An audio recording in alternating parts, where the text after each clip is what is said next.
Hello મિત્રો, fast કે વ્રત હોય ત્યારે તમે સકરિયાનો શીરો ખાતા હોય છો, કારણ કે સકરિયાનો શીરો સ્વાદમાં પણ ખૂબ સરસ છે અને ફાસ્ટ કે વ્રતમાં પણ ચાલે છે.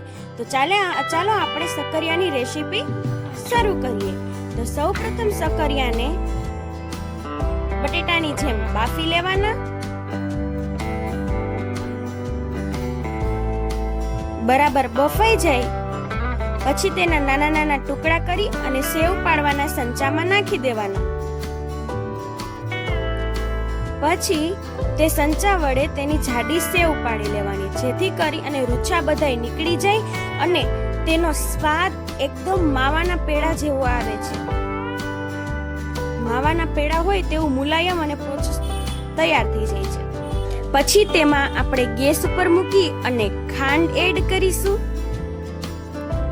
ખાંડ એડ કર્યા બાદ ફ્રેશ અને તાજી મલાઈ એડ કરીશું.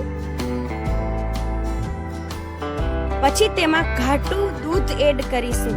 દૂધ પણ એકદમ ઘાટું લીધું છે, જેથી કરી અને માવાના પેડા હોય તેવો જ સ્વાદ આવે.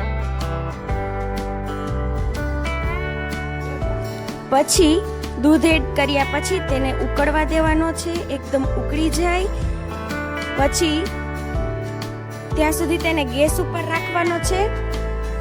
એકદમ ઉકળી જાય પછી તેને ઠંડો થવા દેવાનો છે અને પછી તેને ફ્રીજમાં પણ રાખી શકાય છે. અને પછી તમે સકરિયાનો શીરો ખાવ એટલે એકદમ માવાના પેડા જેવો મુલાયમ અને પોચો લાગે છે અને તેને બદામ વડે ગાર્નિશિંગ કરી અને સર્વ કરી શકાય છે. જો તમને આ વિડીયો ગમ્યો હોય તો વિડીયોને લાઈક કરો, કમેન્ટ કરો અને વધુમાં વધુ શેર કરો અને અમારી ચેનલને સબસ્ક્રાઇબ કરો અને ઘરે એક વખત ટ્રાય કરી અને કમેન્ટમાં જણાવી દેજો કે સકરિયાનો શીરો કેવો બન્યો છે. Thank you.